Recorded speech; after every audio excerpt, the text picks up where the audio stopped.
Welcome back, everyone, to this installment in our Wisdom of the Church Fathers series. Glad to be here. Today, we're focusing our attention on a really formative figure in early Christianity, Ignatius of Antioch. That's right. Ignatius, the Bishop of Antioch. Yeah. He's a vital apostolic father. Meaning he knew the apostles or was right in that next generation? Exactly. A crucial link, you could say, to those very first leaders. Think of him alongside people like Polycarp. His letters, they give us these incredible first-hand insights. Into what they believed, how they practiced their faith? Precisely. And these weren't just casual notes. He was tackling core theological debates head-on. And practical stuff, too, right? Like church life, the bishop's role. Oh, absolutely. Yeah. Emphasizing unity through the bishop was huge for him. Yeah. And he definitely didn't shy away from warning against teachings he saw as dangerous deviations. It's pretty powerful that his commitment to all this actually led to his martyrdom. In Rome, was it? Around 110 AD? That's the tradition, yes. Yeah. His journey to martyrdom really underscores how seriously he took these beliefs. So for our exploration today, we're zeroing in on one specific letter. Yes. His letter to the church in Smyrna, it's particularly illuminating. Right. It really opens a window, doesn't it, into how the early church understood some fundamentals and even how their structures were shaping up. Exactly right. So our aim today as we look at this ancient text is really to pull out those core insights from Ignatius's letter to the Smyrnaeans that, still resonate, still offer valuable points for reflection, especially for theological students. Okay, let's start right at the beginning then. The salutation. He calls himself Theophorus. What's the significance there? Theophorus. It literally means God-bearer. But it's more than just a name. More than a title. Yeah. For Ignatius and really for many early Christians, it captured this profound sense that believers are, indwelt by God, that the divine presence is within them. It shaped everything for them. How they saw their lives, their purpose. Wow. Okay. And then he immediately praises the Smyrnaeans. He says their faith is established, immovable, as if nailed to the cross of the Lord Jesus Christ. That's intense imagery. It really is. Being nailed to the cross. It speaks volumes, doesn't it? About just how steadfast they were. Not just believing, but deeply anchored. Anchored, yes. A deep identification with Christ's sacrifice, something that made their faith, resilient. It wasn't casual. It was fixed, profound. Then he gets right into Christ's identity. Truly of the race of David according to the flesh, but Son of God by the divine will and power, truly born of a virgin and baptized by John. Why lay out these, seemingly basic points so forcefully? Well, even this early on, you had different interpretations popping up. Some groups were, let's say, downplaying his humanity, maybe suggesting he only seemed human. Ah, okay. So Ignatius is pushing back. Directly. By stressing the Davidic lineage, he's hitting that genuine human ancestry hard, but at the same time, asserting divine sonship, both hand. And the virgin birth, the baptism. It grounds Jesus in history, connects to prophecy, marks the start of his ministry. It counters those who might spiritualize him too much, make him less real. And he keeps going on that theme of reality. He stresses the real suffering under Pilate and Herod and says believers are of his most blessed passion. What's that connection about? For Ignatius, the suffering, the cross, it wasn't just, an event. It was the absolute heart of the message. The cost of redemption. Exactly. The depth of God's love.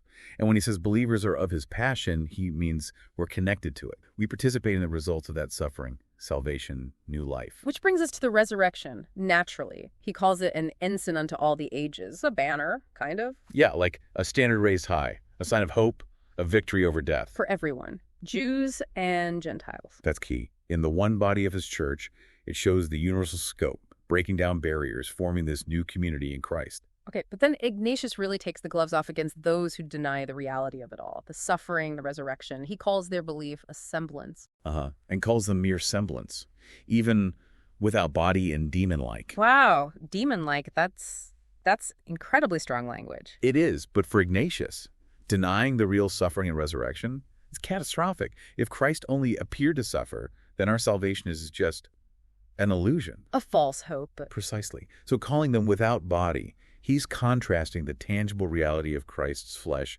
with the insubstantial nature of their ideas he sees as destructive opposed to truth. He even brings in a personal testimony, right? About the resurrected Christ appearing in the flesh, telling them to touch him. Yeah, drawing on that powerful tradition, proving he wasn't a ghost, not demon without body, as he puts it, directly countering any doubts about the physicality. Making it tangible. Absolutely. That encounter was crucial for the disciples, for their faith, their understanding that death had been, well, beaten. And the detail about eating and drinking with them, that really anchors it too. It does.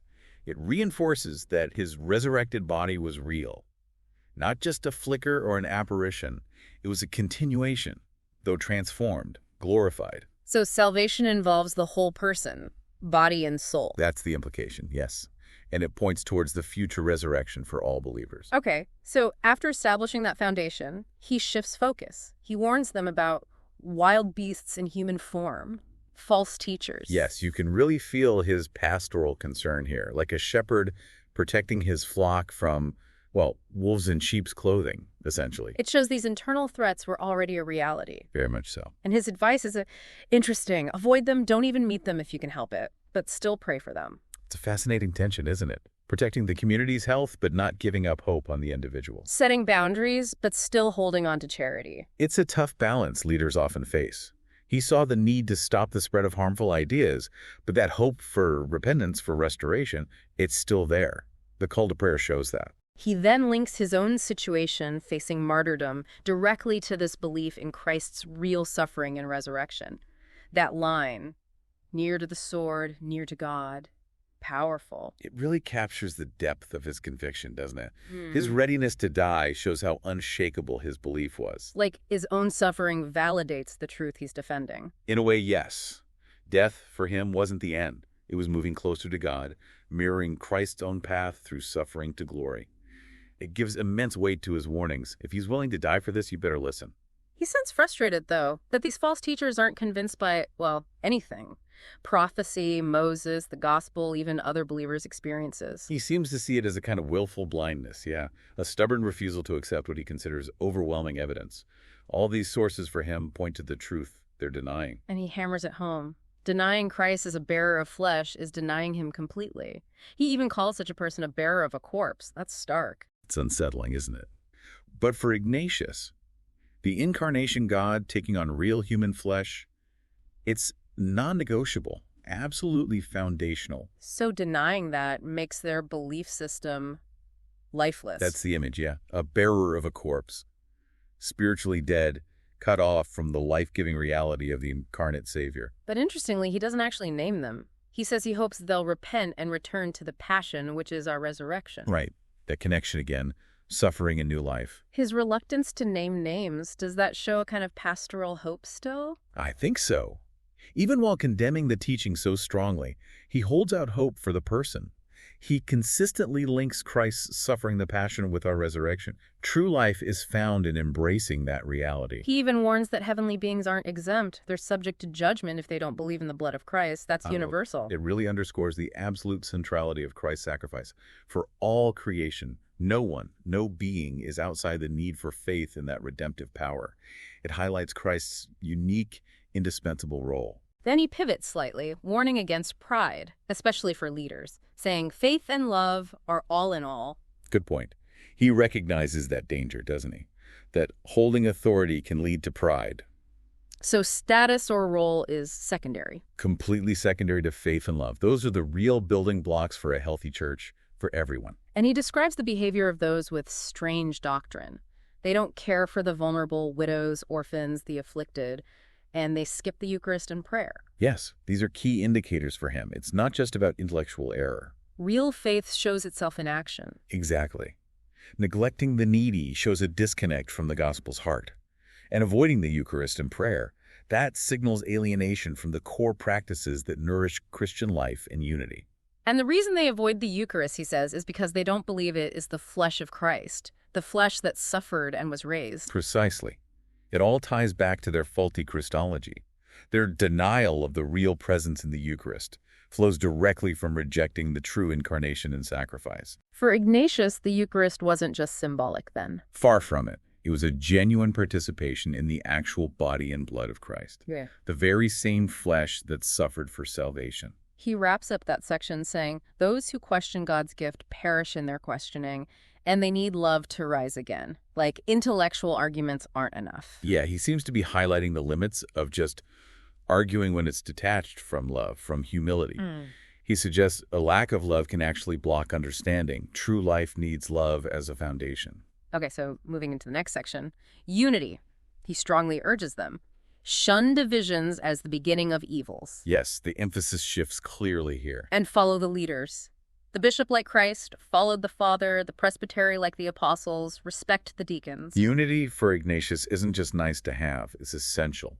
For the church's health, its witness, its doctrinal integrity, he saw the structure bishop, presbyters, deacons as God-given, crucial for order and safeguarding truth. He takes it pretty far, saying nothing related to the church should happen apart from the bishop. And a valid Eucharist is one under the bishop or someone he authorizes. That's quite centralized. It certainly reflects his conviction about how the church needed to function then, to maintain unity and fidelity.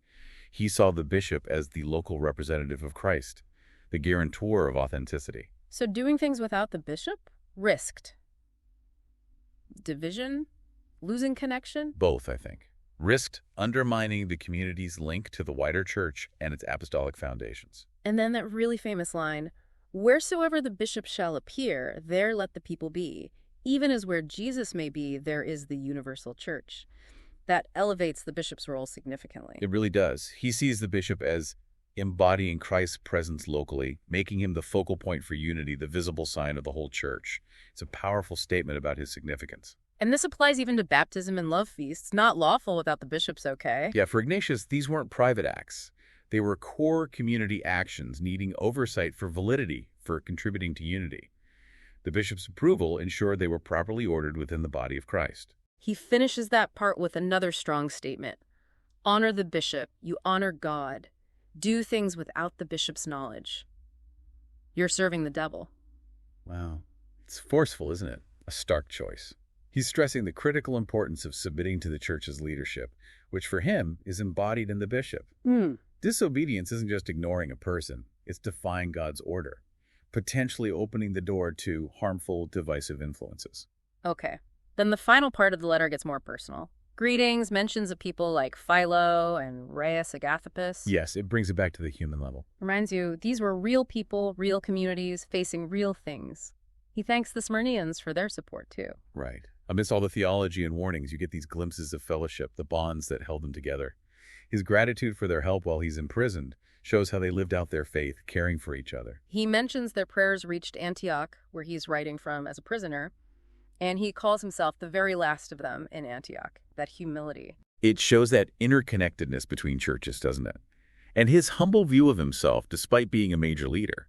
His concern for Antioch, even while facing his own death, shows that deep pastoral commitment. And he asks Smyrna to send someone to Antioch, to congratulate them on regaining peace. Yeah, that desire for unity again, for mutual encouragement. It highlights that communication, that solidarity between congregations. Sending an ambassador would encourage Antioch, but also strengthen the ties between them. Absolutely, building those bonds. Then finally, specific greetings. From people in Troas, and his own greetings to the bishop, presbytery, deacons, individuals, households.